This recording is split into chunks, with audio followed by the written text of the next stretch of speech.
Live from Musclecat Studios, it's the Musclecat Sports Show with your host, Curtis DuBois. Hello, everybody on the internet. It is the Musclecat Sports Show. I am Curtis DuBois. I know my helmet's dropped already, Jimbo. I knew this setup was precarious. Falling apart. I'm really just trying to show off my new clothes. Look at that, my new pants, my new shirt. Jimbo, you know how you can tell that this is a brand new shirt bought for the show? Ooh, it doesn't have any stains yet. No stains, no creases. The collar isn't like curling up yet. You know how after about 2 wears and normal washing, the collars curl up? Yeah. So I'm enjoying this brand new man's shirt while I can because... man's a stretch, but... What's wrong with it? Oh. I mean, if we're putting labels on it... Is it a little... I define it more as unisex. Well, fair enough. At least one of those is me. This is the Musclecat Sports Show. I'm Curtis DuBois. We've got James Wormack over there. He took himself off the screen and now he's straight back. Always a big week in sport. It just seems like there's more and more every week. We've got the Ashes coming up in 10 days' time, next Friday, and we'll be doing a live watch-along here for the last session of the first day of the Perth Test, so make sure you join us for that.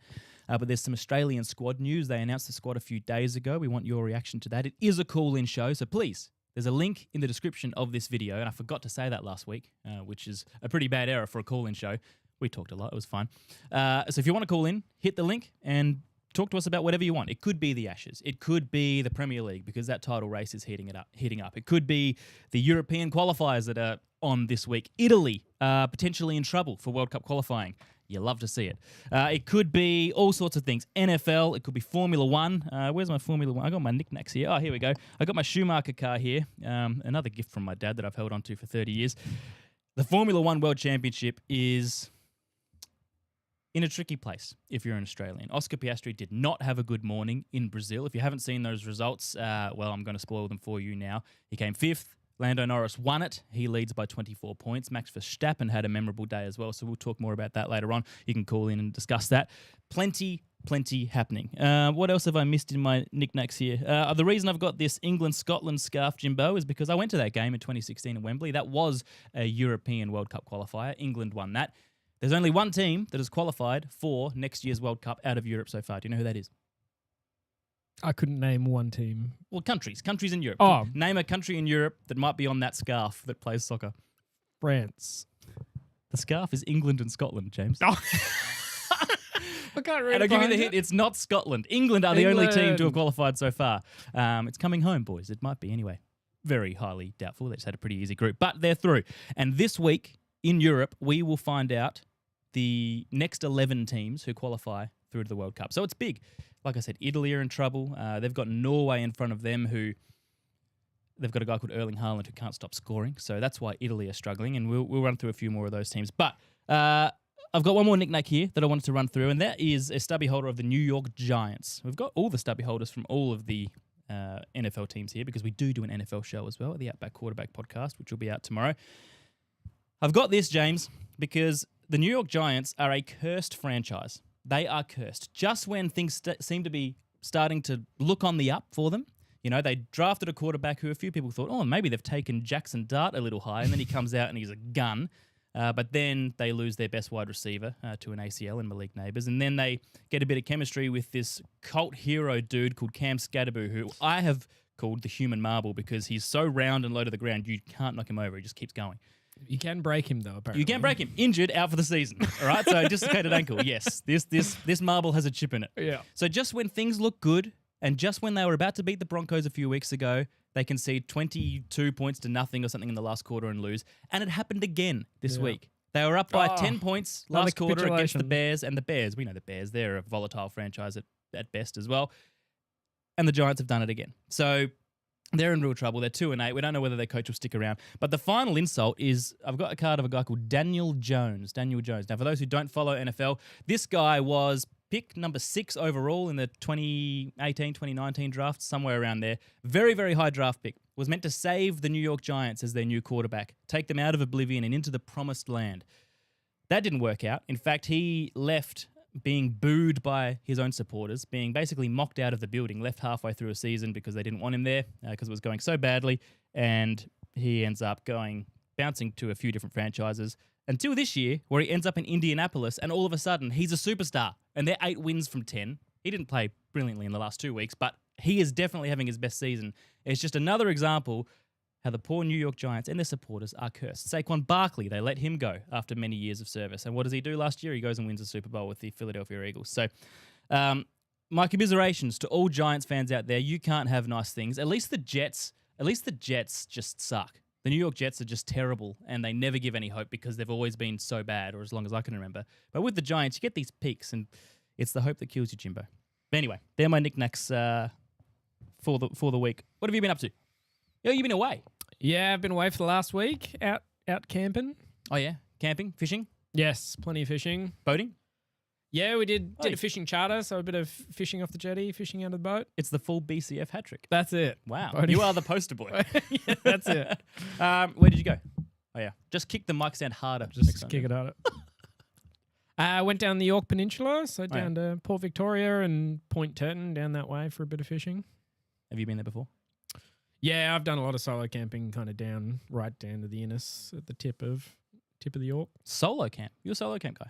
I knew you camped a lot. I didn't know you solo camped. No, I did a couple of months back, did a solo stint up in the Flinders Ranges for 5 days, 3 days, 4 days. Is that your longest? Solo? Yeah, it's probably up Flinders recently for 4 days. And are we talking like no service, no reception? Oh, yeah, whatsoever? and I had to be careful because between, I think it's Hawker and Lee Creek, you've got a stretch of no fuel. So it's basically, if you don't bring enough fuel in, you can kind of get cooked. So yeah, it's annoying because you get in there and then you want to trek around, do some four-wheel drive tracks and stuff, but then you've got to make sure you've brought enough fuel in to get out. But that's pretty adventurous. Dude, yeah. I felt like I was going off-road today. I went for a jog and there were some kangaroos that jumped out of the bush and scared me. And I thought, man, this is too much for me. I better go back to Muscle Cat Studios. But fishing. So in South Australia, for those who haven't been following along, and I only barely know the story, there's the algal bloom crisis. Yes. What is that? I only really know the headlines. So you could fish? Yeah, you can still fish. If anything, they're heavily still trying to encourage people to fish because I don't know if it got a bit overhyped, but it's probably something that's been brewing for the last 2 years where it's just the perfect concoction of we had the Murray River flood, which then essentially flooded into the ocean a bunch of, from my understanding, I'm not a scientist, but a bunch of nutrients that then kind of caused a flourish of algae to bloom. That's what they call it, an algal bloom. Mm-hmm. But a result of a bunch of algal bloom, it pulls a bunch of oxygen from the water, so the fish then essentially drown. Well, not drown, but they asphyxiate in the water, and Too that's much why. Air. Oh, sorry guys, I'm trying to help you breathe. No, not enough. It's not enough. Yeah, right. The algae sucks the oxygen, I so take it they back. suffocate. That's what I was looking for. Right. So with a bunch of fish kind of dying, but the reaction people were having are more to just small particles of the actual algae itself that just can cause irritation and stuff. But it's hey, once you just wash it off, you're right. But so people aren't swimming in beaches. No, well, again, they probably overhyped people to get out because of it, and probably fearmongered a little bit. Whether intentional or not, everyone just got a bit afraid of it. But now this is the politics podcast. Well, it wasn't intentional. It's more they're trying to heavily encourage people to get back to. I think SA has just announced $105 million incentive for this summer to get people back to beaches and in the water. How do we arrange for the government to do a $105 million incentive to watch this show? Ooh. I mean, we could cause an algal bloom in my backyard, in the studio. Yeah, let's give that a go. Yeah, or not making light of the situation. I hear that a lot of businesses are struggling because you just can't do stuff, right? You can't fish, so the fishing accessory shops are battling. Yeah, I think that's what they're trying to do with the incentive is drive people to these coastal towns that people are kind of avoiding. Well, not avoiding, but tourism-wise, they're thinking, I can't get in the beach, so let's just not go. Yeah. Or I can't fish because I guess it has lowered populations. I know commercial fishermen are struggling and there is kind of a bit of a shortage of for people that are actually commercially fishing. But, I mean, we didn't struggle. Yeah, all right. Come on, tell everyone how much you caught. We caught a bunch of trumpeter. My daughter caught 3 trumpeters. Far out. But yeah, we caught a bunch of leather jackets, whiting, some trumpeters, bunch of garfish and Tommy. But wowzers. Yeah, I'm going to pretend I know the difference between all of those fish. One thing I forgot to mention before, Jimbo, it's very, very important. Wayne Phillips Kia. We actually have a sponsor. So they've been loyal supporters this year of the Outback Quarterback podcast and just Muscle Cat Media generally. So we thank them, Matt and the team down there, Laura as well. Very, very helpful, very good people. They're in Ranella. Check them out. They have they had a demo sale across the range. They've got a clearance sale at the moment. They've got cashback offers with the Kia Tasman. You can get up to $2,000 back in vouchers, which is a pretty good deal to me because it's already a sick car, Jimbo. And we are doing an episode coming up very soon. We need to organise more for that. We do need to get on that. Yes, just a reminder. In the back of a Kia Tasman, in the lead up to Christmas. So we're going to show you how spacious that tray big is. Beefy dudes like us. If it can fit us, it can fit anyone. Is it good for the Tasman or is it bad for us? Well, what's good for the Tasman is good for Wayne Phillips Kia, which is good for us. Wayne Phillips Kia, check them out. Very good people. Okay, so that's the algal bloom crisis. We got very heavy. That's the heaviest intro we've ever had. Normally we're talking about funny Indian sports. That's it. Now we're talking about industries and family businesses going down. That's it. Unfortunately, Kabaddi season is over, as to all the fans will be upset about, of the loyal listeners just for Kabaddi. But were you saying on the show last week you got your tickets to the skateboarding? Yeah, I got tickets to the SLS in February. Yeah, sweet. And there was nothing else on that weekend that you were meant to do with anyone? I'm not going to lie, after I bought the tickets, I realised the Friday we did have the tickets for Live Golf in Adelaide. Yeah. And so the way you told me the story was you go, oh, yeah, and then I realised, it's the same weekend as Live and we got the tickets. So, yeah, I bought my ticket, but I'm going to have to give the ticket away. Yeah. And I was like, in my head, the skateboarding one. No, he's going to give away the Live one. No, he's not coming with me. No. There we go. There goes the helmet. Hang on. I do have a TV on the floor back here, so I better gently place that down there. There we go. All right, let's talk some sport. I alluded to the Formula One World Championship before. It has been a year of hope for Australian fans and also a year of hope for McLaren fans everywhere and the Brits, because the Brits may have another champion on their hands. And it looks like Lando Norris will be that guy. There's only 3 races to go now. This morning, we were in Sao Paulo, Brazil. And by the way, Colapinto, the Brazilian dude, I don't think I've ever seen anyone have a worse home Grand Prix. He sounds delicious. It's a delectable name, Colapinto. Yeah, just a cheeky Colapinto before bed. Sounds good. He had a shocking weekend. Massive crash on the Saturday. If you haven't seen that, look it up, because if you like excitement in Formula One, he's fine. So he's going to look at it. Yeah. He didn't die. He's good. So that was Saturday. They do all the work and get the spare car and get him going for Sunday, and he's the first one to crash out on Sunday as well. Not quite as vicious, but still nice. How nervous do you then go into Sunday having had a crash? Very, apparently. Surely you would drive a little more tepidly. Let's keep it. Well, I mean, Formula One not really the environment for tepid driving. True. James. But you'd think straight off off a crash. I'm crash. going to be a bit tepid today. I'm a little scared from yesterday. Just phoning it in today. Yeah, it's all good. Was it his fault? Or was he kind of just unfortunate? Well, the Saturday one, which was the big one, it was during the sprint race, and he went for a move on the inside. It seemed like he moved late, but I think it also could have been something mechanical that locked up, because it just looked very odd. Yeah, it's like a sweeping downhill left-hand turn, and all of a sudden the car just went. And yeah, it was hard to tell. It seemed like there was some throttle in there, which seemed electrically, I don't know, but it was shocking impact. And then, so that's Colapinto. But Lando Norris, and I've been having a few back and forths with people on our YouTube about whether Aussies want Piastri to win, because he's a boring guy. Some people think he's arrogant. He's not charismatic, but an Aussie's an Aussie, right? To a point. Didn't he get knocked out of the qualifiers? Who am I thinking of? Another big name. Max Verstappen didn't make it past Quali 1, which is the first time since Russia in 2021. I remember reading that and thinking... Well, Max was extraordinary on his own, so the car setup was not working. Right, for Max Verstappen to qualify 19th is just unheard of. So Red Bull completely overhauled the car. They make all sorts of changes after Parc Fermé, which means after qualifying you can't make certain changes to your car. He makes all these changes. You can do it, but you cop a grid penalty. So what they do, if they're 19th anyway, let's just make changes and do whatever, because it can't knock us back any further. They're going to put us to 20th. So he has to start from the pit lane because of the changes. But it pays off, because him and the car on race day this morning were one. They were together. They were in harmony. He was the car. He was the car. Yeah. The car was him. And he came from starting 19th in pit lane and he finished 3rd. Snap. Yeah, it was I guess incredible. that shows how much, those tweaks and how much the car and the engineering really dialed in can make the difference. I guess. Yeah. But he is also special. I mean, there's the perpetual car versus Once they got his driver car right, debate. he was. Well, yeah, that's true. That's true. I think he was Debate just. solved. I think he was just a bit tepid on He was a Saturday. bit tepid. Yeah, He saw someone crash and got nervous. that's right. Yeah. It's not like he's won 4 world championships or been there before. But yeah, so he finished third. Lando Norris did it pretty easy, really. He was out in front for most of it. There were a couple of little strategic machinations that had to go right for McLaren, but they got that done. Piastri, who was leading the world championship until last weekend and is now down by 24 points, which is almost a race win's worth of points. Piastri finished 5th. He also did not finish in the sprint race, which is the shorter race on the Saturday. So he crashed out in the wet. He just hit a curb, hit a bit of the white curbing in the wet, and that turned him. So that wasn't good. And then he made an error trying to take a dive down the inside of Antonelli early in the race this morning, which got him a penalty, and he could only recover as far as 5th. So the long and the short of it is, it looks like Britain have another Formula One world champion.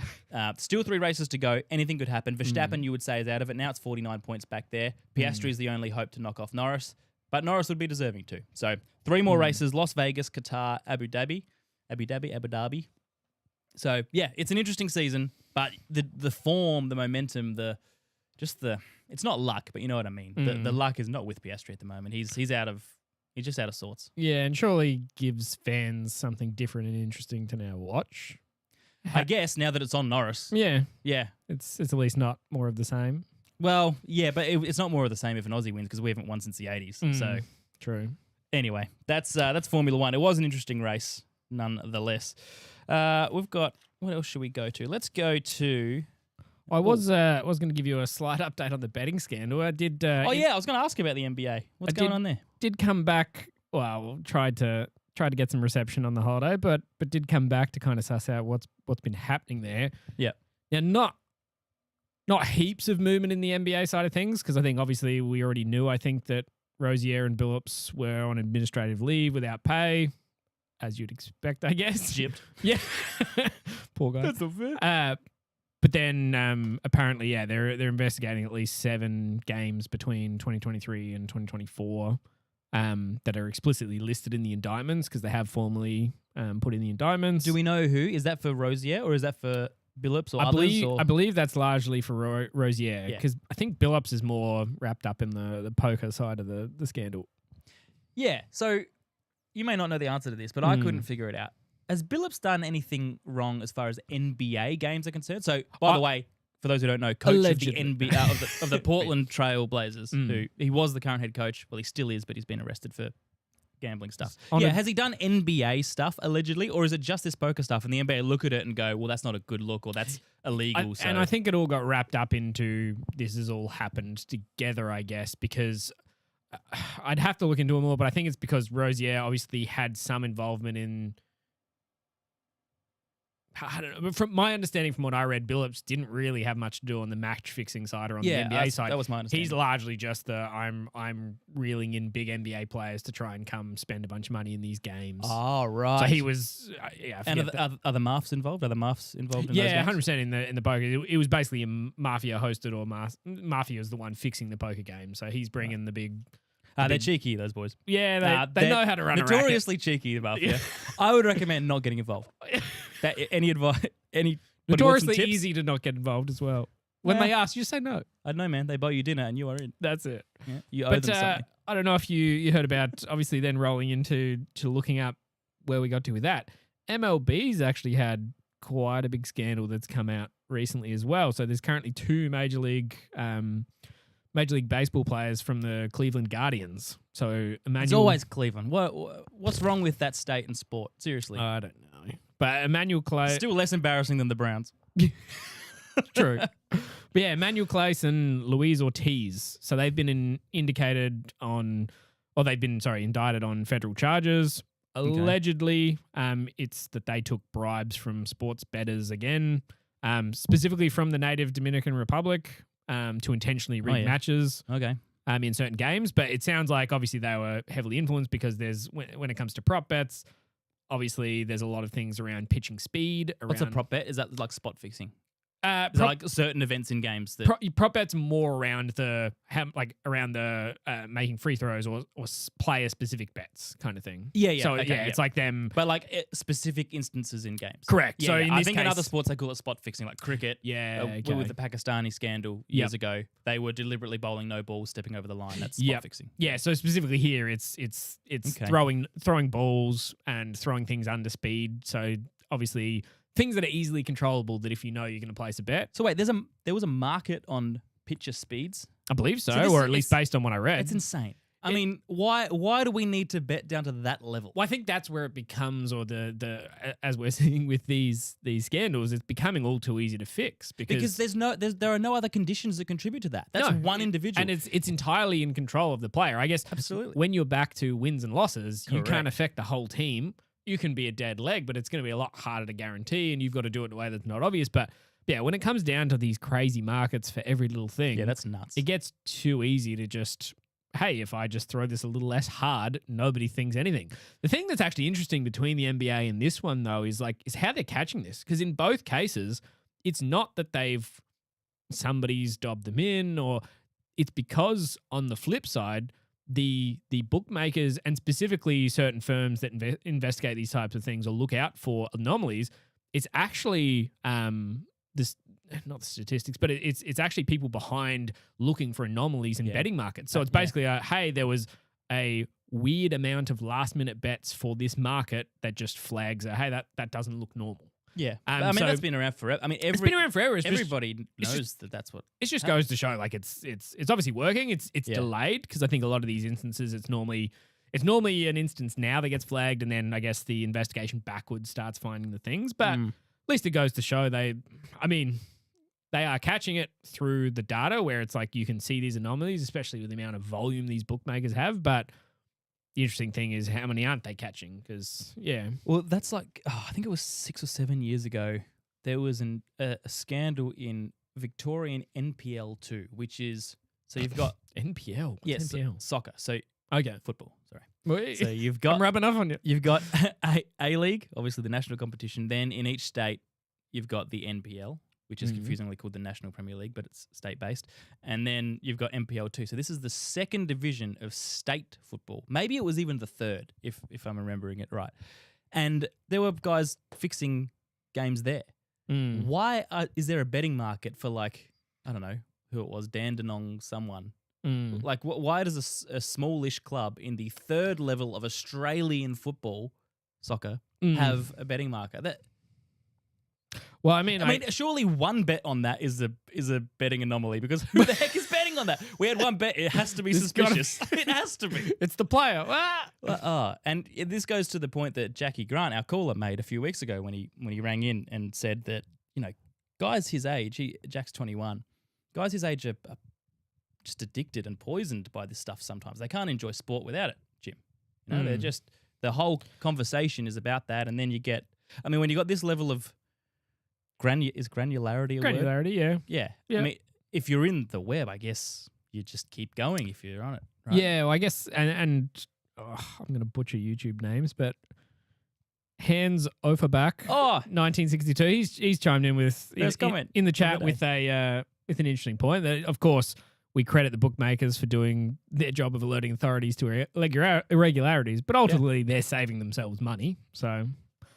still probably not a bad thing, but he's right. They've got their motive of course, they're getting good, but at catching these things, but they're also doing it to make sure that they're still making a buck if people are rigging them out of winnings. Yeah, makes sense. But definitely makes sense.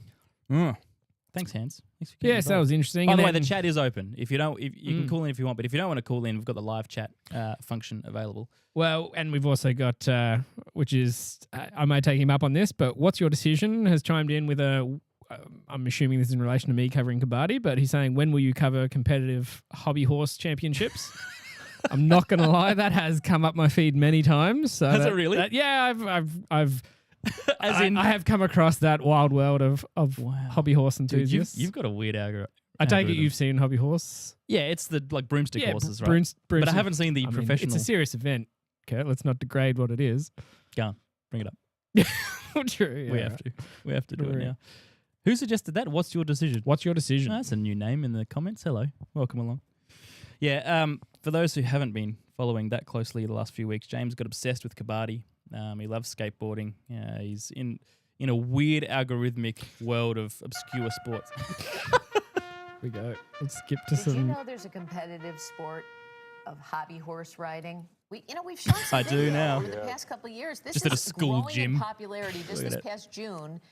Oh, man. They are only family who are mildly concerned in that audience. There are no, and if there are fans, then that's a problem. I mean, I'm about to be one of them, potentially, by the sounds of it. So it's like equestrian. Equestrian, just less the horse. Well, I'd love to find the. I do want That to. settles the old driver versus car debate, doesn't it? Even if I don't dive deep on giving updates, I at least want to suss out the origin story. Like, who came up with this? Who thrust it into competitive Yeah. competitive media? See, James and I are very different. I see that and I go, I'm not going to waste my time. James goes, it's stupid, but I must know everything. It's stupid, and there's a story here. I must know everything about this sport. Okay, man, we've had a broad swatch so far. Well, let's have a look at. Oh, sorry, were you about to say something? Oh, nothing. I was just saying, another one just to throw to and check out themselves. There's also been a big scandal on the betting front in the Turkish football Federation. They've done a big widespread investigation around not match fixings, but referees and just essentially breaking rules. So another one to look up, but it's just betting scandals left, right, and centre. Super League, so top division of Turkish football. Yep. Yeah. Hasn't been scandal free over the years there, Jimbo.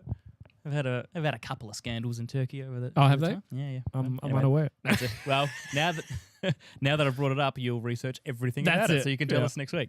While we're on the topic of football, Mm. world football, let's go there because the Premier League title race, I've said heating up. I think that's how I introduced it in the first up tonight, but it is heating up because Arsenal dropped points. I'm talking to you, the listener here, or the viewer. Arsenal dropped points for the first time in a long time. They had a 10-game winning streak in all competitions. They had 8 clean sheets in all competitions. And it took Sunderland, the mighty Black Cats, the recently promoted Sunderland Black Cats, to tarnish Arsenal's record.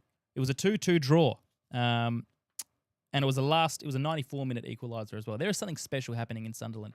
There are always subplots with football. There's the teams that are dominant, the teams that are likely to win, and then there are the teams that are pushing for Europe and nobody expected them to. Nottingham Forest was an example last year. Crystal Palace have made their way into Europe over the last little while.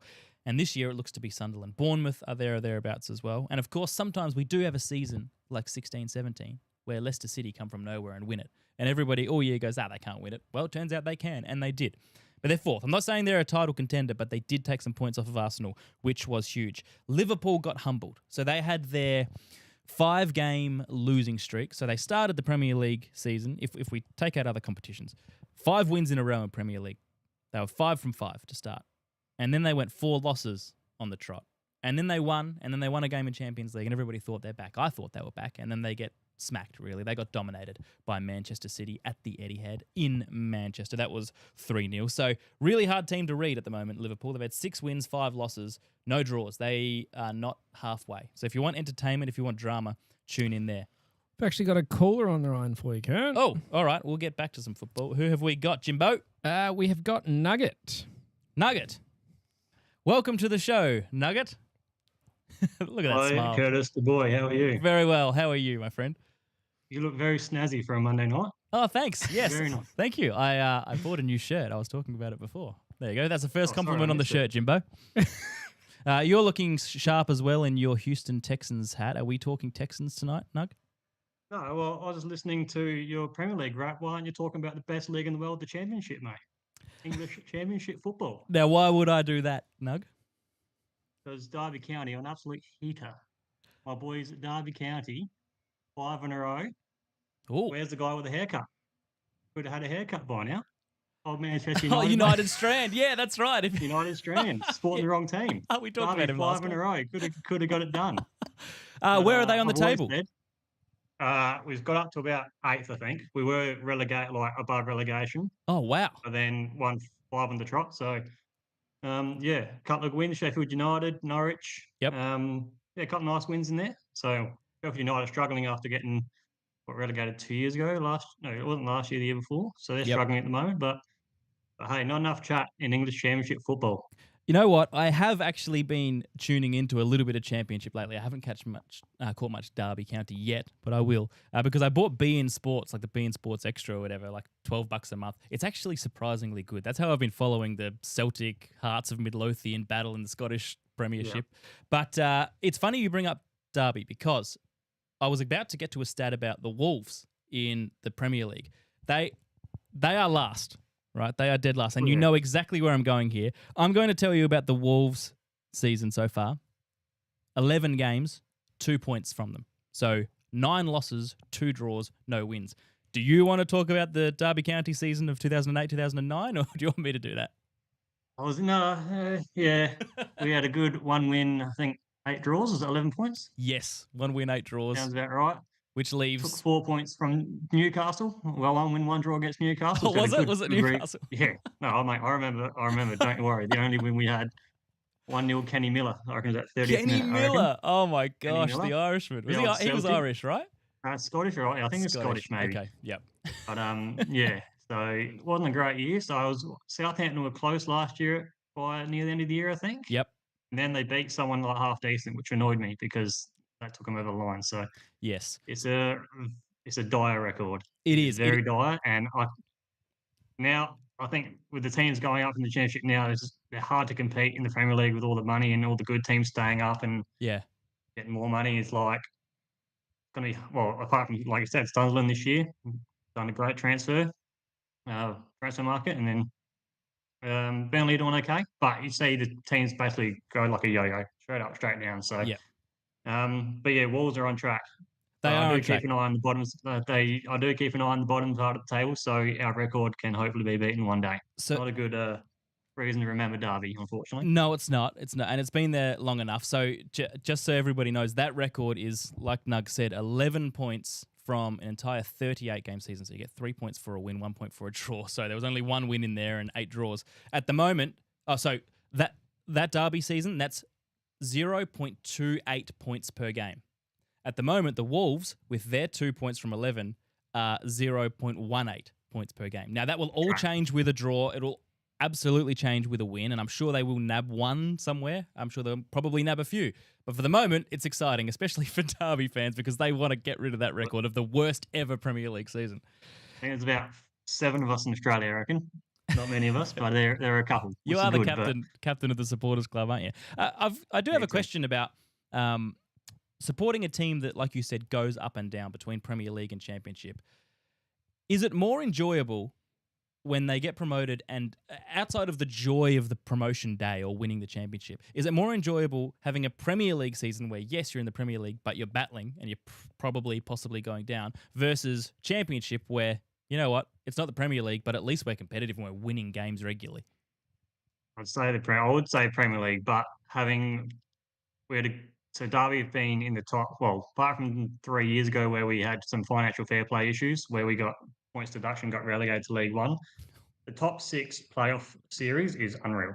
Yeah, it's the best football you'll ever watch. That's what I'm saying. The Championship is probably one of the best. I'm not even joking. One of the best league in the world. It's so competitive.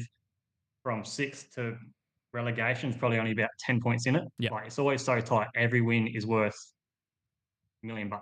So the whole playoff system is unbelievable. But to be in the Premier League is where you want to be. Yeah. But if you're not competitive, it's just a long year. But like Sunderland, you'd be on top of the world. You couldn't ask for anything better. It hasn't happened for a long time, but hopefully they hold that form, because you've seen a lot of teams in the past. Wigan, years and years ago, they were top for a bit, and then they just went. Someone didn't think they just survived, sort of thing. So yeah. But having supported Derby for obviously most of my adult life and being in the Championship playoffs a bit, but not having that success. We made the final when Villa went up. Yep. And Villa beat us 2-1. That was about 2018, I think. We had Mason Mount in our team. Of course. Obviously, Man United. We had Harry Wilson, who's at Fulham now. He was Liverpool. Tamori, I think, is at AC Milan. Might have gone. And Lampard was our coach. Yeah, he was our coach at that time. Well, Frank's now coaching Coventry, and they're still top, right, at the Championship. mate, and they're scoring goals for fun. That's the thing. He's probably a very good championship coach. But we're seeing with the Premier League, probably not up to it. But hey, if he takes Coventry up and see how they go, but they're on fire. So Yeah, he's a smart dude, Frank Lampard. He has an IQ that's like in the mid 140s or high 140s. He's like clinically almost gifted, so he can do it all. But yeah, playoff football is awesome. For those who aren't familiar with the pyramid of English football, the lower league, so Championship, League One, League Two, the top six. I mean, first and second get automatically promoted. So great to win the league, obviously, and go up. Pretty good to come second and go up. But the best way to do it is to finish third, fourth, fifth, or sixth, then win the semis and win the final with a last-minute winner or something crazy like that, because your fans will never be happier. That is the most euphoric moment outside of winning the Champions League or winning the Premier League, like Man City did with Aguero against QPR all those years ago. That's as good as it gets, Nug. And to watch as a neutral, unbelievable. Speaking of QPR, they beat us in the playoff final coming a year ago, and they were down to 10 men QPR, and Bobby Zamora hit a header in the 89th minute to send them through. Bobby Zamora. We're getting into some deep cuts. Some of the names, mate. These names, unbelievable. Brilliant. Championship football, but... Brilliant. I love that, Nug. Look, we got a lot of football to talk tonight, so I will let you go. But thank you very much for calling in. Let's hope that the Wolves, outside of Wolves fans, if there are any watching, let's hope that they continue to capitulate and Derby can finally be free of that terrible record. Appreciate it, Nug. We'll chat to you soon. We have got more football to go through. So we were talking Premier League. We've covered the Wolves, which was interesting in itself. We haven't covered my Tottenham Hotspur drawing 2-2 against Man United. They were terrible in the first half. I went to bed, was exhausted. Then I wake up and realised that they scored 2 quick goals late, so they're up 2-1. Celebrating. Richarlison's taking his shirt off, going crazy, getting a yellow card for it because they're going to win, and they concede a late goal. So that's the life of a Tottenham supporter at the moment. Do you have another caller on the line for you? Oh, who we got? We've got Alex in again from Adelaide. Alex from Adelaide, welcome to the show, my friend. What are we talking tonight? Good to see you again. It's actually quite handy that Nugget was talking about Premiership, because I was about to talk about Premiership. Oh. And for Hans's sake, we'll call it soccer. Okay, yes. I call it as well. Yes. Hans will appreciate that in the chat. Okay, on your Hans. I was actually calling in about my team, Preston North End. Yeah. Old Preston doing the best they've done in a very long time. So they finished 20th last year, almost at the bottom. Is this in the championship? In the championship. Yep. Yeah, just missed out on relegation. And now they're sitting 4th, which is the highest they've sat in since I've been following them since, the late early 2000s. Wow. What's your connection to Preston North End? My wife is from there. So yes. If I wanted to have a good relationship with my father-in-law, I'll support Preston. And is your father-in-law a Preston nut? Oh, yeah, not quite a Preston nut. I follow him. Yep. But it was great when we were there last time, about 2 years ago over Christmas. Great uncle knew some people at the club, and they got us announced over the speakers at halftime saying, welcome to Alex and Will. And oh, you went? Yeah, we went to Preston, into Deepdale is the stadium. Nice. So pretty happy there if they can get up there. They're doing pretty handily at the moment, getting some wins while they're away and some draws and just coasting along nicely. So all right, I'll tune into a bit of Preston. I'll have a look. Preston and Derby. Derby was 10th. I just checked where you guys were on the line. So okay, yeah, I think that's what Nug said. They were really battling, and then they had those 5 or 6 wins in a row. Now they're up to 10th. So good to see these underdogs doing all right. One of the things I love the most about world football, but especially English, is soccer. Sorry, Hans. Sorry, Hans. I'm going to stick with it. It is the international sports show after all, Alex. So I'm going to call it football. Hey, wasn't it technically soccer from England originally? Is that what they called it? Jimbo's nodding. What do you got, Jim? Oh, technically, yeah. There's a long history of, I think it was, and then they changed it, and it's a thing. All right, fine, soccer then. And now fine, soccer. No, it's all right. Okay, it's your show. I won't tell you what to do. No. It's your show too, and that's why you're on the line. But I was going to ask about the stadium. Did you say it's Deepdale? I do know a few English stadiums, but I'm not familiar with Deepdale. But what I love is the real boutique, ugly, like gritty, working class. Like there's rows of, cookie cutter 1800s houses in the background. Is it like that? Is it like smoggy and dirty and gross? You can't quite see out of it. It's like 4 sides and like gaps in the corner. Like you can't see out the corners because they've got walls on them. And if you're further up, you've got the posts in the way and things like that. That sounds like a nice, gritty, terrible setup. Yeah, it's Northern England. So Northern England. Oh, So, yeah. you know, What does it fit there? 10,000? no idea, to be honest. No, it'd be more than that, I reckon. I haven't looked it up, All to be right. honest. I'm going to do a deep dive on Deepdale after this. Yeah. Can you bring up the stadium in Deepdale there, Sure. Jimbo? Let's have a look at it. It's funny, every time I go back to England, get back into FIFA, playing FIFA. Oh, I yeah. Always play as Preston. They suck so much. Oh, yeah, dude. I'm just going to grab something from back here. Let's have a look here. FIFA 09. I dug out, Alex. I don't think they'll be on the cover. No. No. Robert Jones of Preston North End. There he is. I dug out my Xbox 360 the other day because I grew frustrated that I couldn't download a game because I didn't have a PS5. So I thought, screw you, I'm going to go back and support Microsoft. I don't need a new unit. And I dug out FIFA 09, which for FIFA players, that is a classic FIFA. And I've just been getting reacquainted with it. And it's a joy. Alex, games were fun then. Games were actually fun. That was before Ultimate. Was that before Ultimate Team and all that? It was. Dub? Yeah, it was before Ultimate Team. I think it even had lounge mode. Do you remember lounge mode? Where you go to your mate's house and you play locally, like 3 or 4 of you there, and it tracks your stats for the next time you come over their house. So you have just rolling tournaments. It was the best. The games No, I didn't weren't have friends like that, so. Oh, that's all right. Well, give me a call. We can sort it out. We'll play some lounge mode. But there weren't microtransactions. Not everything was a purchase or a packet or some digital asset. Yeah. Like, it's just the game is the game, and it was made well, and it was fun, and it was a career mode that people cared about. Same with World Cup 2006. Pretty hard. The hardest game ever in that. The hardest game in that version.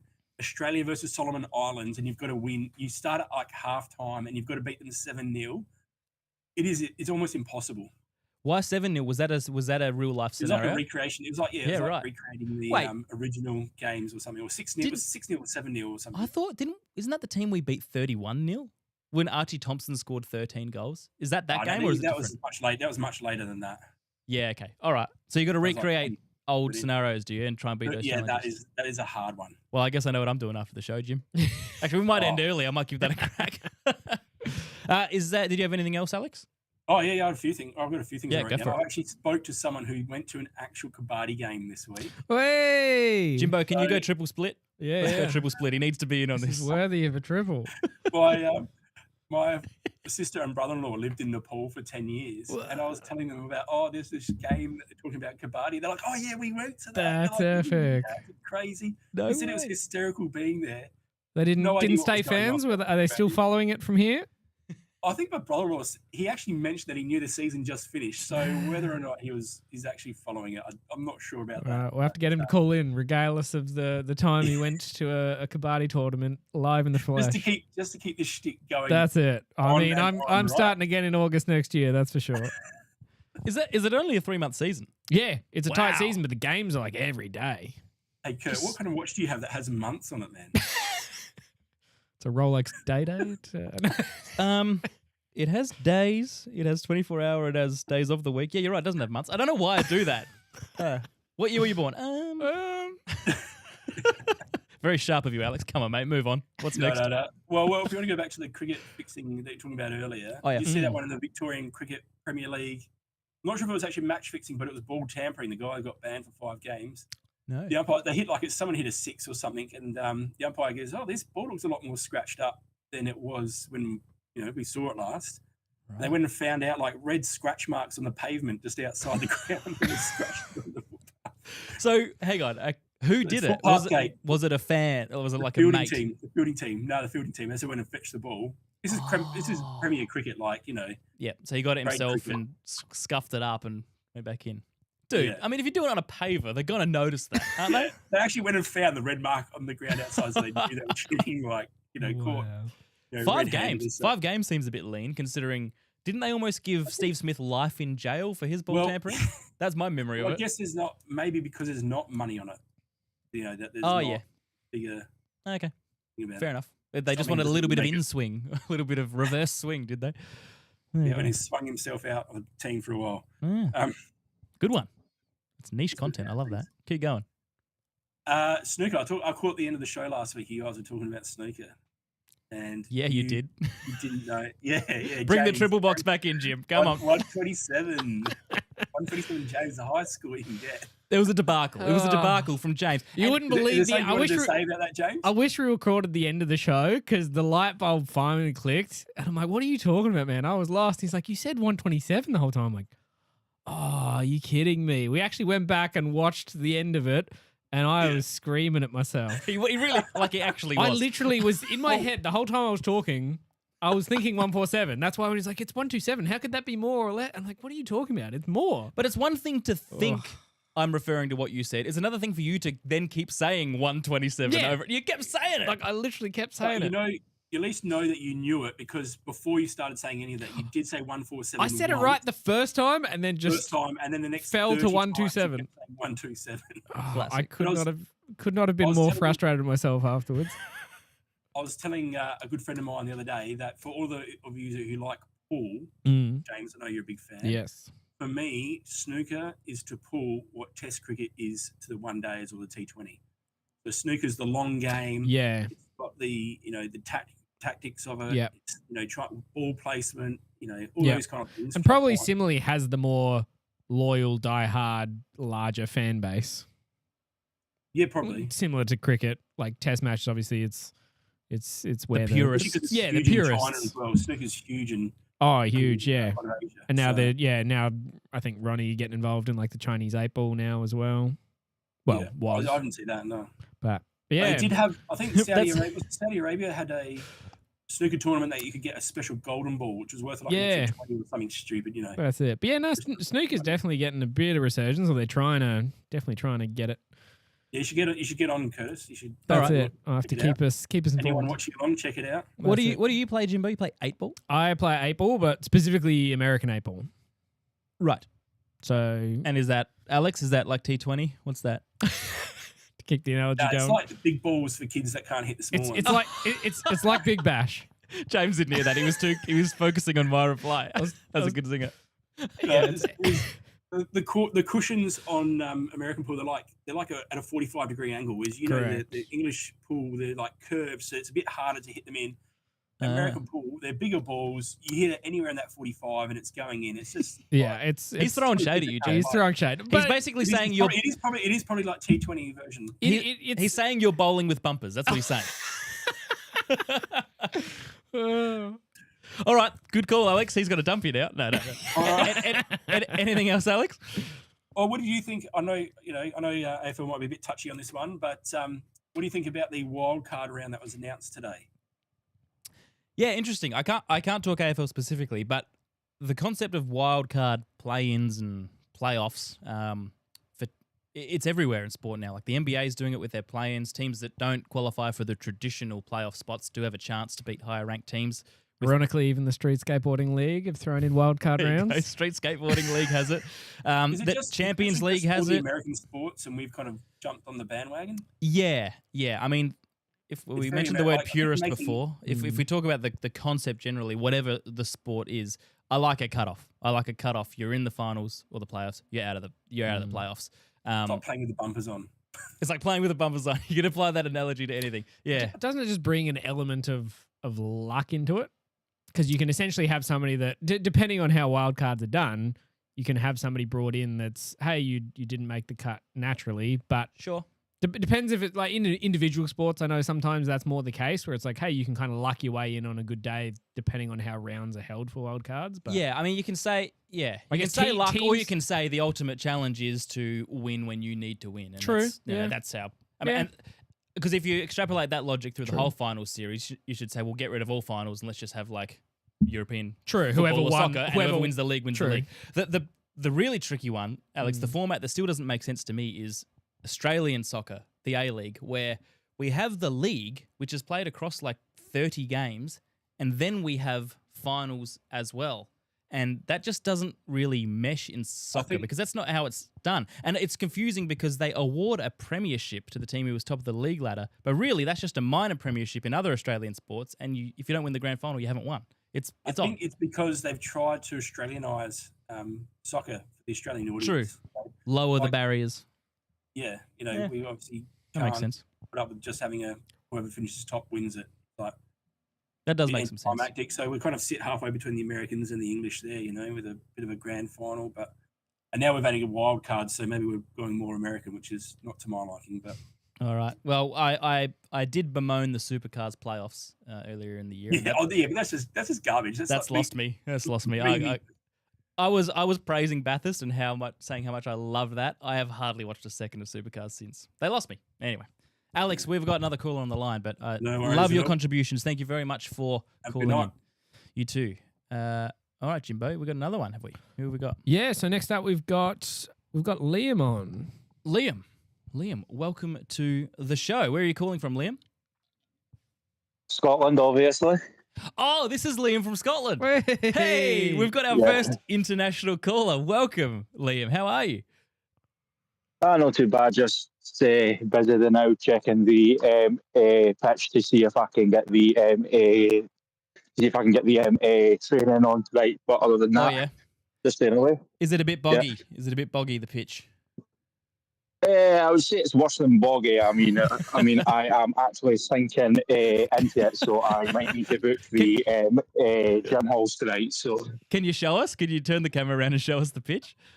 So this is. I'll see if I can. Whereabouts in Scotland are you, Liam? I am just outside of Edinburgh. So. Yep. Man, this is live. This is a live Monday morning in Scotland we're witnessing right here. Oh yeah, I can see some. That's some real soft mud you got there, Liam. Yeah. So what club are you involved with? Is this what level? I am the 2019 coach for East Houses Lily, who play in the East of Scotland Division 1 League. Okay. Beautiful. Actually, this is our stadium right here, believe it or not. Let's see if I can get over the fence to show you. Hey. Surely you have a key. Oh, look at this. Unfortunately, I didn't. Oh, that's it. So, that's a nice looking little setup you got there. Yeah. So what level of Scottish football is that? It'd be a TR 7 or 8. I can't actually remember. I can't. It's Division 1, so you've got Premiership, Championship, League 1, League 2, Highlands, Lowland League, East of Scotland, Premiership, East Scotland Division 1, so 7th level. Beautiful. And so are some players semi-pro? Are some getting paid? No, everybody's amateur. The club is run by volunteers. So Gotcha. Oh, good on you, man. That's great. Yeah. Are you calling about the Scottish Premiership? I know we've gone back and forth a little bit on some Celtic and Hearts stuff. Yeah, I can either talk to you about the Celtic Hearts situation, that what happened to Rangers to make them such a terrible team, or I can speak to you about the Scotland New Zealand rugby game. Oh yeah, you take your pick, man. You talk about whatever you want. We'll go with Celtic Hearts first. Yep. Hearts have took a bit of a stumble the last two games where we have drew both games, so obviously dropped 4 points. But the game yesterday was just marred by error after error with refereeing decisions. How this boy is a referee, I have no idea, to be honest with you. Oh no. I'm talking about both sets of players, Hearts and Dundee United, going in with 2-footed challenges, trying to injure each other, and he's just like, no, play on. It's like, are you kidding me? Well, sometimes I mean it's a tricky line. Sometimes I mean I'll admit I'm a refereeing apologist, so I'll say that right up front. It can be a tricky line sometimes because I've seen games where referees stamp their authority early on a tackle like that, and the fans say, just let them play. We want to see good old school football, especially in Scotland. We want Scottish football. We want tackles flying in. But there is certainly a point where they cross a line and guys are getting injured and 2-footers are going unrecognised. So that's a problem. Was that at home at Hearts? Yeah. It was at Tynecastle yesterday. Yeah. Okay, and just for those watching who aren't fully au fait with the Hearts situation, so. I said it a couple of weeks ago, and Liam sent in a video of when Hearts scored and won an absolutely huge game. That was from the Celtic game, wasn't it? Yeah. So Hearts have not won the Scottish title since 1959-1960, and for the last 40 or 35 years, it's only been Celtic or Rangers who have won in Scotland. At the moment, Hearts have a 7-point... the last 40 years. Last 40 years, there you go. At the moment, Hearts have a 7-point lead. Celtic have a game in hand, but Heart are leading out of nowhere. So this is huge. And Liam's a diehard Hearts fan. So yeah, tell us your thoughts on... I know they had a draw on the weekend, which is disappointing, but do you really believe they can win it? Is this possible, or is it inevitable over the course of the season that it'll fade away? It is inevitable. Rangers or Celtic have to win it. It is, because, believe it or not, it's actually written in the Sky contract that the Sky TV deal that those two have to be close to each other point wise. That is why everybody calls out referees up here all the time, because decisions go Rangers and Celtics way all the time. What do you mean? You're joking? Like what is that's just a wives' tale? No, it's not a wives' tale. I know somebody that works for the SFA, and he actually saw the TV deal, and the TV deal says Rangers and Celtic must play each other 4 times each season, or else there will be financial sanctions. So it's like right, and so yeah, Scottish football works a little differently in the Premiership. So correct me if I'm wrong here, Liam, but the top 6 teams at the end of the year get put into a different pool where they then play each other. So by saying that they have to play each other 4 times, it would insinuate that both Rangers and Celtic, according to this TV rights deal, have to finish in the top 6 together. Otherwise, there are financial penalties for the broadcaster. Is that right? Yes, that's right. Wow. That is a dodgy clause, Jim. That's a really... It's an interesting one. Yeah, I mean, you can assume that they'll be up there, but that's a weird way to do it. Exactly. It's very weird. Okay, well, look, for everyone, all the neutrals, I'm following Hearts, and I really want them to win this year, so I'm glad we've got you on the ground. You wanted to talk some rugby as well. Now, that's not a strong point of mine, but tell us what happened with New Zealand and Scotland, because they got close, right? It was really close. Scotland, on another day, could have won that game, and it would have been the first time us beating them ever. Really? It's absolutely mental, yeah. It's like, I think we've played them like 143 times, and we have drew 5 and lost 138 to them. Wow. Wow, that's extraordinary. Didn't you guys beat USA 85-0 the other day? Yes, but that there just tells me that even though Americans might be able to take a tackle in the NFL, they can only do it with pads on. So, yeah, that's a fair point. I love NFL, and we do have an NFL show, but that is a fair criticism. Yeah, beautiful. Hey, Liam, thank you so much, man. You are our first legitimate international caller. I've really been hoping you would call in. I didn't know you were going to today, but thank you very much. Looks like a lovely day in Scotland. Is it freezing cold, or is it as nice as it looks? It's about 8 degrees centigrade, which is about 45, I think, Fahrenheit. And we go centigrade. To be honest, it actually looks like they've got a big rain cloud heading this way. So. Oh, no. That looks better there. Leave the camera there. Liam, you're a legend, mate. I hope to speak to you again soon. Thank you very much for calling in. That's great. Well, catch you later. See you, mate. Good on you. Jimbo, I'm over the moon. Hey. I'm over the moon. First international caller. I didn't show him the Scotland scarf. Oh, no. Oh, I had the Scotland scarf right there. Maybe he thought it was friends after I brought it up. I hope he saw that. Oh, I'm annoyed at myself for that. Producer. True. Come on, man. I got a Scottish. This is your fault. Can I blame you? The waiting room's blowing up. I'm trying to manage all these calls. We've got a couple more on the line. Oh, really? Okay, let's keep going. Yeah, so next I'm going to throw these notes away. Yeah. Looks like we've got Bren calling in from Adelaide, giving us an update on the local hockey league. Now, Bren, welcome. Firstly, there he is in his Red Wings top. Nice to have you on the show. We have legitimately had people message us saying, "Get that hockey guy back on, the guy that plays amateur summer ice hockey in Australia," because we like. We need an update. Welcome. Oh, we can't hear you, Bren. We've got no volume coming through. We'll figure it out if that's from your end or ours. Our end, Jimbo, or not? Doesn't look like it. Bren, can you talk again? We might. Did you say there's someone else in the room, Jimbo? We might get them on and try again with Bren. Yeah, no worries. We'll pull in. We've got just to keep those who requested him in.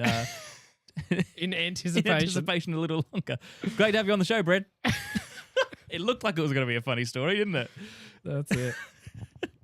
Looks like we've got Lethan calling in just with audio only. Lethan, audio only. We have had you called a few weeks ago about UFC. Welcome back, my friend.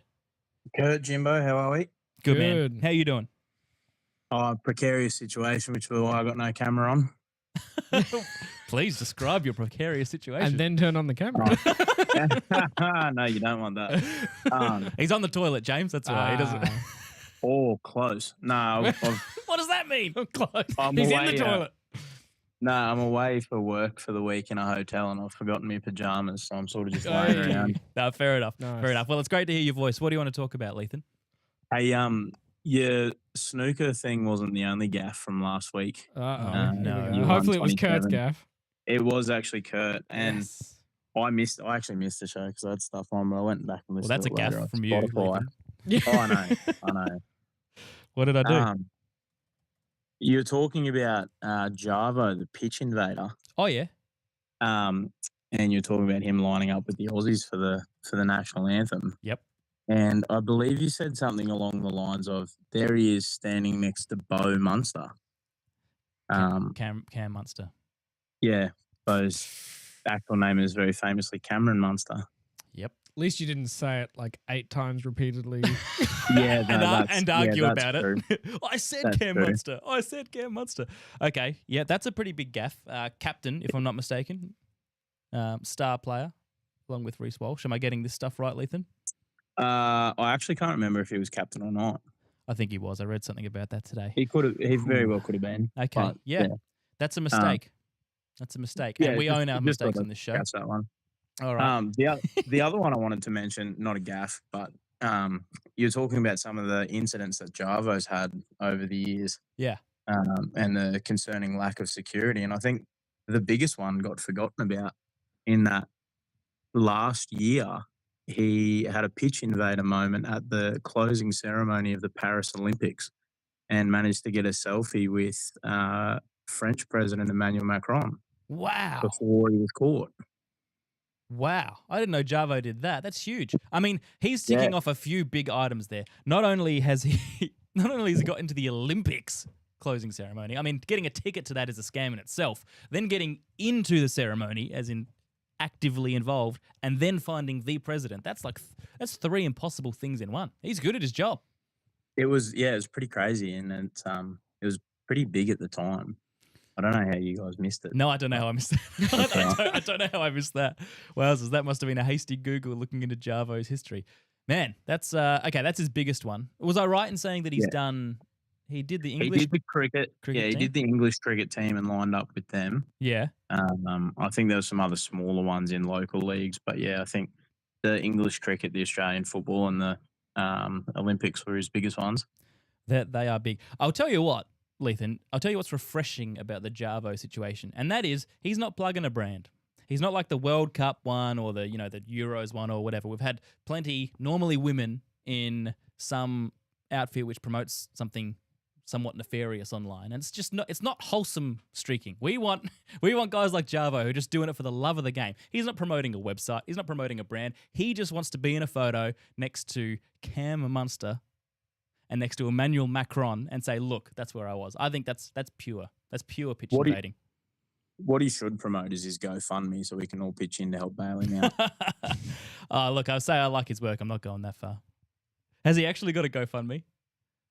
I don't think so, but I think someone should make one. They should. Yeah, because he's in trouble, right? He's in custody.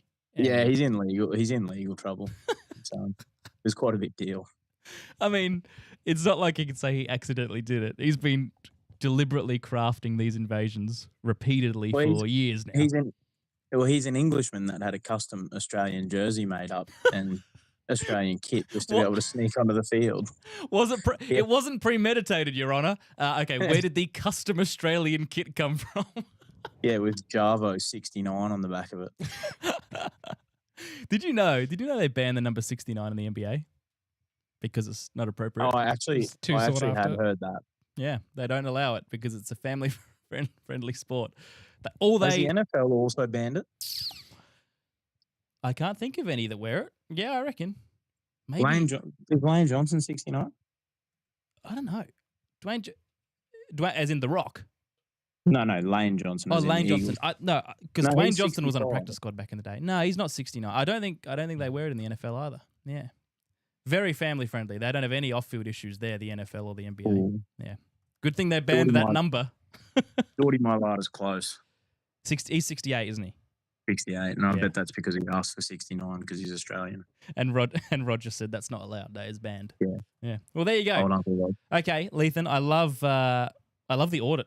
You know, you rang up and you audited us, and you were right to do so because those mistakes are unacceptable. No, happy to help. Good on you, man. And I appreciate you keeping the uncensored stuff off camera because this too is a family-friendly environment. So good on you. That's all right. One last thing before I go to UFC 322 this weekend. Our Aussie boy Jack Della Maddalena is defending his title against Islam Makhachev, who has beaten our Volkanovski twice now. Is our boy favourite? I'd say so, or at least based on record. He's 27-1-0, and Jack's 18-2-0. Yeah. Okay. Islam would have to be favourite, even though Islam has the better record, does he? Yeah. Okay. All right. So the Aussie boy's the underdog, even though he's defending the title. Okay. When's that? When's that, Lethan? Sunday. Sunday. Yeah. 1:30. And how much does that cost to order on KO? $50,000. I'm pretty sure it's actually about $80. Yeah. Okay. Well, I'll watch the highlights. There's definitely not less than reputable websites you can watch it on. There's definitely none of them if people want to go and look up free plays. This is the second time you've insinuated things that Dana White would not like. Are you going to be on his watch list soon, dude?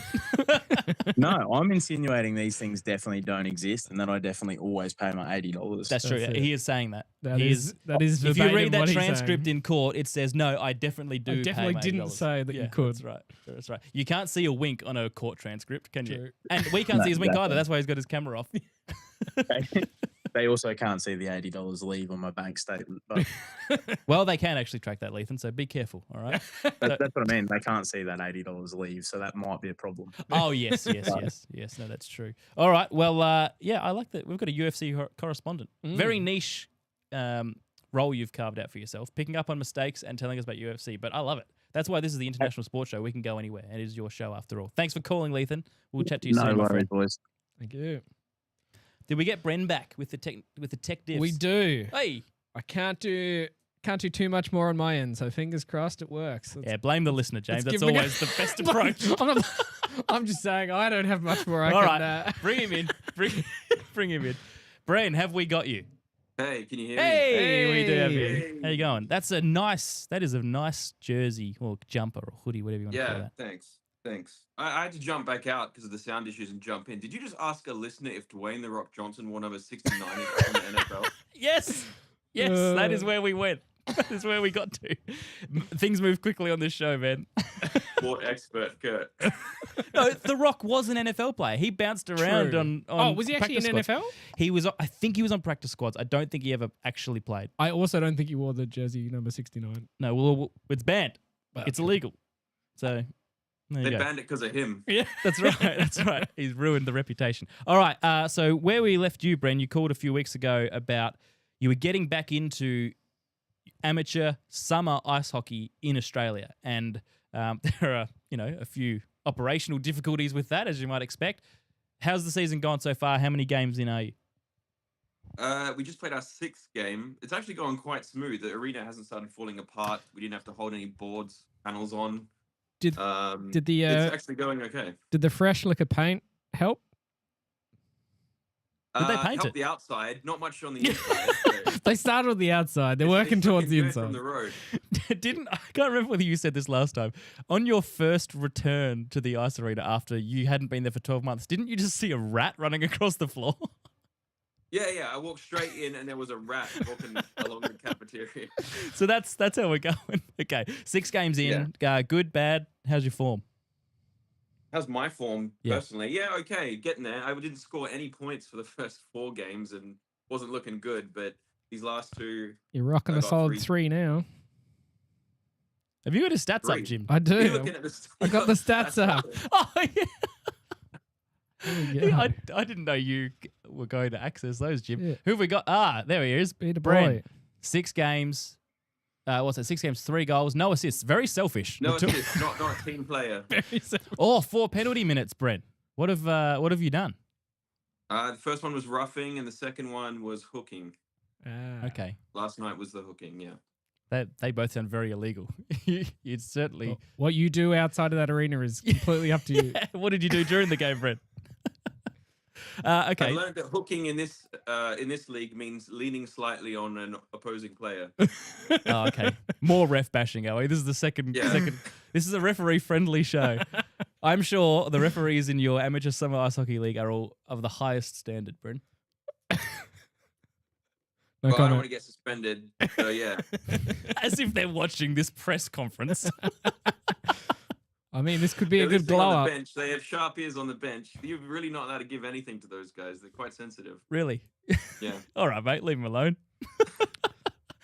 So you scored a few goals. Yes, yesterday. Okay.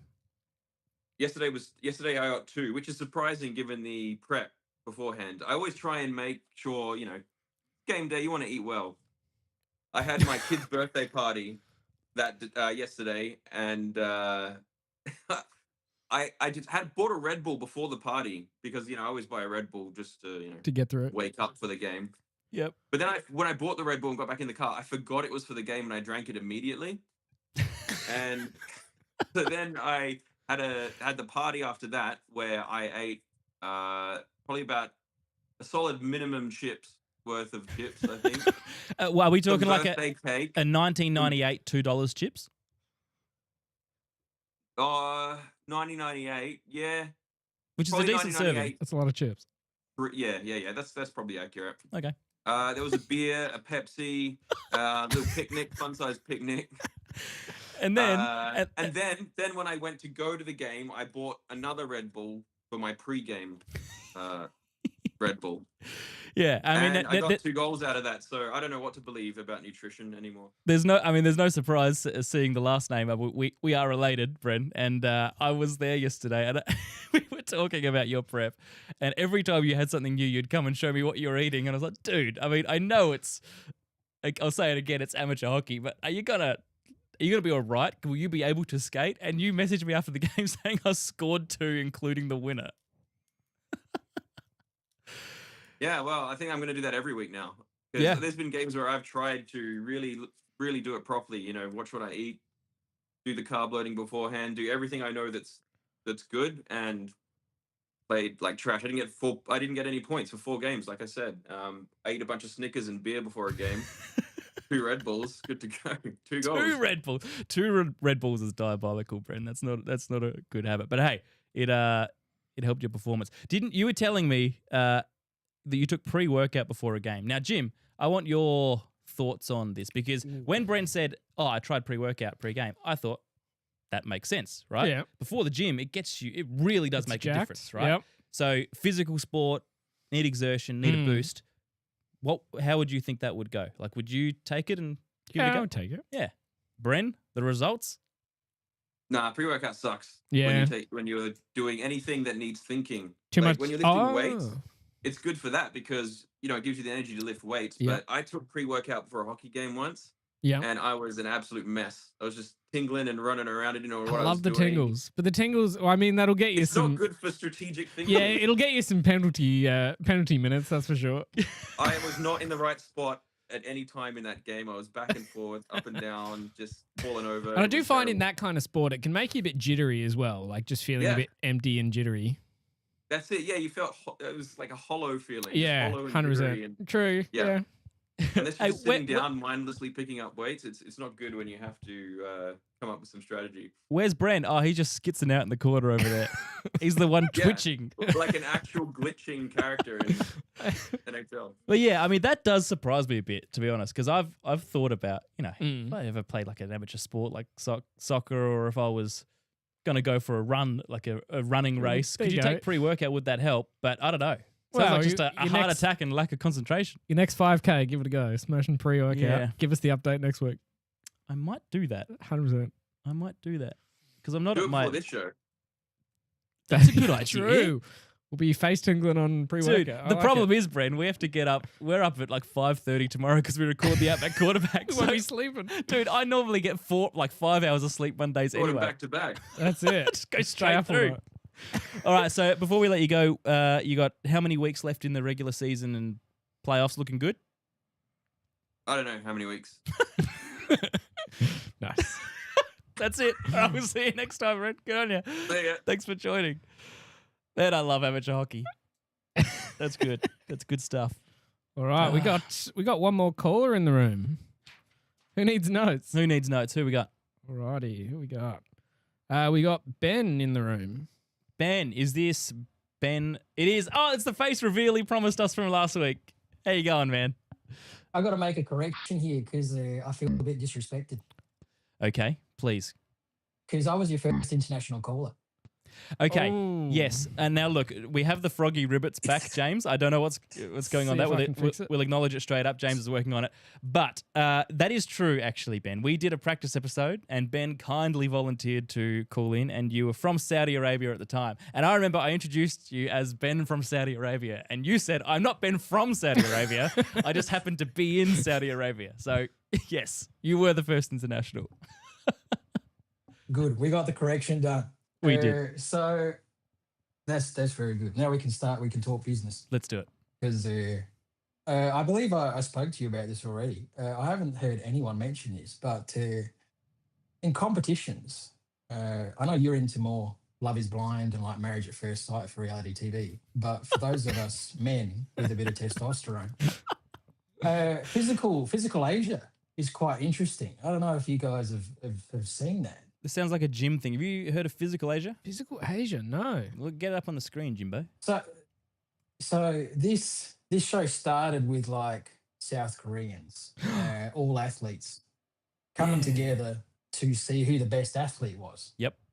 And that was probably a bit of a success. Then the other recent one was out of Japan, Final Draft, where they gave like these athletes who had finished their careers another chance at like being the best athlete. And like nice. a 44-year-old baseball guy won that. Really? The guy was like in incredible shape for being 44. Honestly, these guys are on another level. And now they've come out with this Physical Asia where they put teams from different countries together and they're facing off one another. So you got Thailand, South Korea, Japan, Indonesia, Turkey. Australia. I saw a clip of the Turkey guy walking out, and he looked intense. Was that the big bulky dude? Yeah, the big bulky dude on the preview we just saw a second ago. But there's a few big bulky dudes as well. Yeah, so a few of them don't really match the strength with their size. So it's interesting, and the challenges they do vary a bit, but it's a bit unfair on the women, to be honest. So it's men versus women. Everyone's just no. You got a couple of women in each team, and the women vary from like being wrestlers to like bodybuilders. Yep. The Australian team's a bit of a different because they got one parkour champion. Hey. There's like a UFC champion, parkour champion, he's nimble, strongman. So it's a mixed bag. Okay. But everyone was complaining like Australia is not part of Asia. Since when is Australia part of Asia? Yeah, well, we haven't been in soccer. Well, no, we are in soccer now, but that's just because we wanted better chances of qualifying.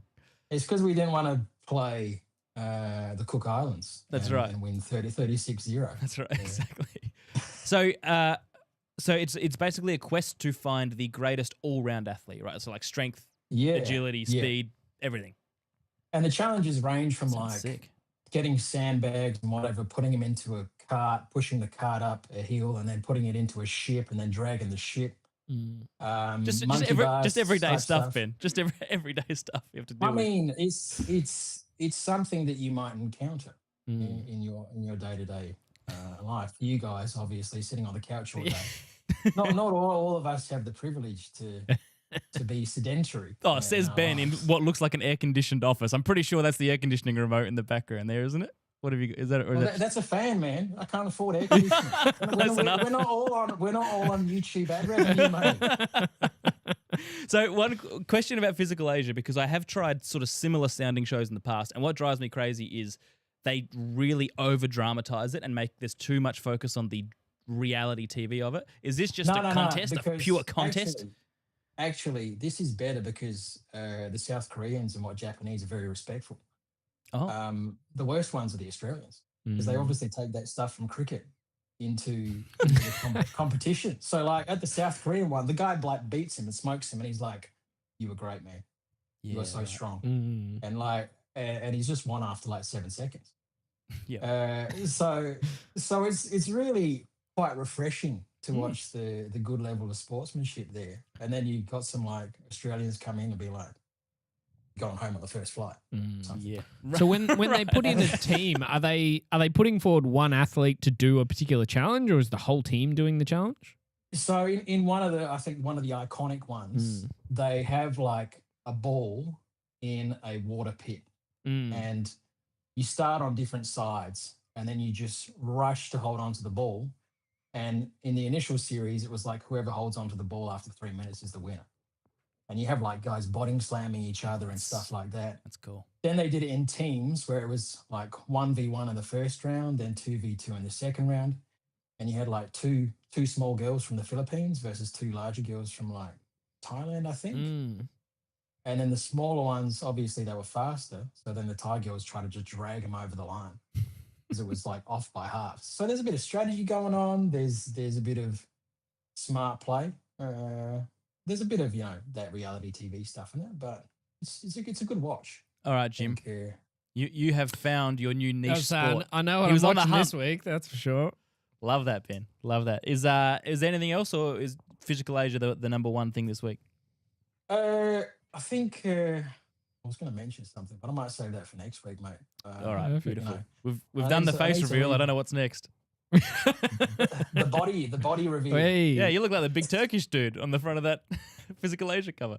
Well, after the month-long holiday, I'm looking more like one of the chubby super wrestlers. I'll be honest. Hey man, they all play their role in the team. Thanks, Ben. I appreciate you calling in, mate. That's 2 good weeks of material. We'll chat to you soon. Oh, that's a nice bunch of callers we had there, Jim. But we've got on a real roll. Oh, yeah. I'm trying to keep an eye on everything at the moment. The chat's been going as well. Oh yeah, what have we got in the chat? Oh, Alex was just giving me.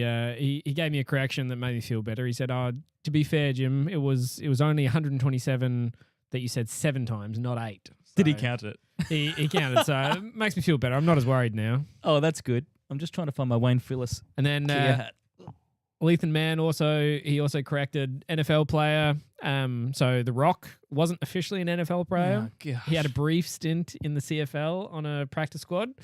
Terry Crews, however, is definitely the one that was in the NFL. So he did help give us an out. Thank you, Lethan. My gosh. And then, when do we need to start putting Lethan on the payroll? Yeah, is he adding fact to checker or subtracting from this show? I can't tell. Okay, no, that's fair. Anything else in the chat? Kurt, on FIFA 2006 World Cup, try the Australia versus Solomon Islands scenario. Oh, who said that? Alex. You start 3-0 up at halftime. That's the one he brought up. Oh, yeah, true. Yeah. Oh, is it? Oh, no, that's no, different. because this is after he came on. So you start 3-0 up at halftime and have to win 7-0 in the roughly 5-minute half. It is infuriating. It scales it down. Yeah. It scales it down. Okay. Right. Yeah, that does sound brutal. That's it. Okay. I will do that. I've got that game right here. We'll definitely watching Physical Asia. I feel like I've seen that on Netflix come up. Get your pretty face on screen, Jim. Yeah. Why not? Yeah, is it on Netflix? Yeah, I think it's on Netflix. I feel like I've seen some small shorts for it and some Instagram reels here and there. But yeah, colour me intrigued. Well, I'll have a look too, and we'll report back. That's it. We'll have 100%. Physical Asia update next week. That's it. You'll do your 5K pre-workout run as well, and we'll see how we go. I shouldn't have agreed to that. I don't really like that idea. I'll tell you what idea I do like, and that is talking soccer. Now, I'm not going to go through all of this, but I just wanted to show off a little bit of my handiwork because I've been working on some Champions League content. Well, that's a big clumsy board, isn't it? Well, I've got my power rankings here for the Champions League. You seeing that all right? That looks okay. Hang on. Now I get myself on screen. So it was an intriguing match day 4. They are halfway through the league phase at the moment. And I put this online in a couple of different spots and got some stern feedback. Some people agreeing with me. I put Bayern Munich, that is, from Germany, as the favourites to win the Champions League. They had a 2-1 win over PSG. Luis Diaz scored 2 goals. And then he got sent off for a shocking tackle, and they held on to win 2-1, so that was pretty cool. Arsenal, they had that great streak of 10 games winning in all competitions until they drew with Sunderland. They're a real chance to win the Champions League this year, which would be incredible.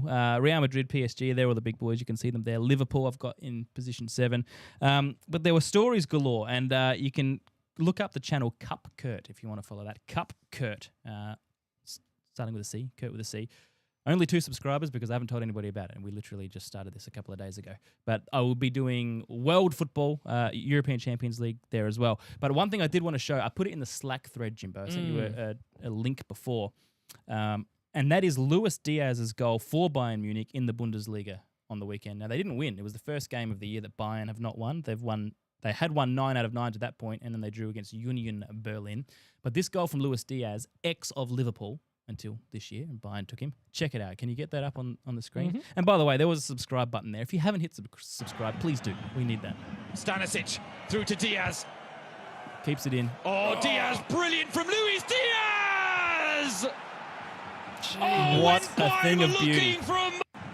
How good is that? It's practically on the sideline. Yeah, I know. I don't know how he did that. Firstly, to keep that in. Secondly, to then dink it past the defender. And then to score from that angle. So Liverpool, who are in the midst of a pretty difficult season by their standards, they look at a guy like him that they let go last year, and he's doing that. He scores twice in the Champions League midweek, and then he does that on the weekend. Crazy stuff. Crazy stuff.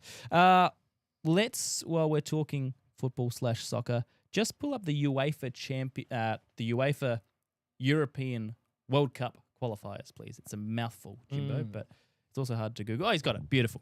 So, as I was saying before, the World Cup is mere months away. It's in June, July next year. It's in the USA, Mexico, Canada, and the most intrigue for me surrounds European qualifying. It's always dramatic. There are a lot of big boys in there. And the last 2 games of the qualifying phase are this week. Within a week, we'll know the next 11 to go through automatically, and then you've got 16 teams that will go through to the playoffs.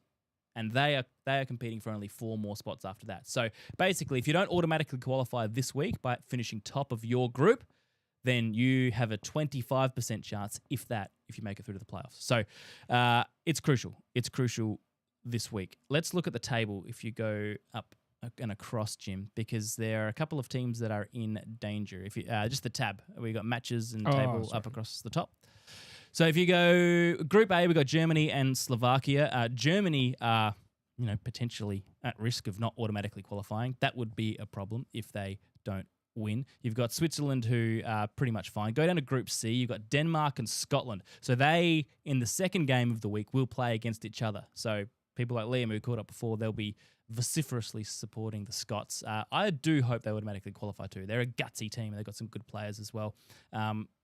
Scott McTominay, a superstar player, who was at Man United, wasn't doing that well, went to Napoli in Italy and became 10 times the player that he was at Man United. That happens a bit these days. France and the Ukraine. France should automatically go through. World Cup, European qualifier. I think, can you keep going down, Jimbo? Mm-hmm. Oh, yeah, no, that's right. That's all right. I just got spooked by the lack of games in Groups E and F. Spain look okay. Portugal are pretty much through. There's 2 games to go there. But if you go down a couple more, I mentioned it before, the Italy group. Now, this is the one where it's very, very interesting, because if Norway keep winning, and they've won 6 out of 6 games so far, 29 goals for, only 3 against, they're a powerhouse all of a sudden. If they just keep winning, then Italy won't automatically qualify. And they didn't make the last World Cup at all, Italy, because they had to go through the playoffs and got knocked out there. It's a national disaster when Italy don't make the World Cup, and it's becoming more often than it should. And this is a potential disaster zone again. So if they beat Norway and Norway drop points elsewhere, Italy can go through, but it's very unlikely that happens. So keep an eye on Italian football, because there's always drama there, and they may not go through automatically. Finally, Group K, I said England are through. 6 wins from 6. Not a tough group, but at least they're in a good spot. So that's what I'll be watching on Friday and Monday morning, along with the NFL. We've got our NFL show tomorrow, the Outback Quarterback podcast with Dawson Hawley right here, and Jimbo as well. A couple of things I'll just tease, because there were some really interesting results, as there always are.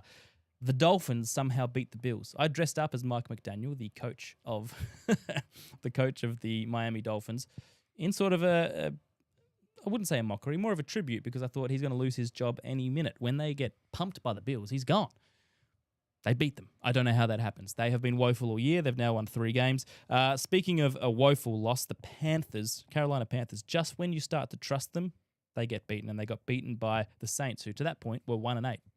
Don't know how that happens, but NFC South rival games, they can be funny. Donald Trump was in the commentary box, Jimbo. I don't know if you saw that. Lions and Commanders. Yeah, cracking wise.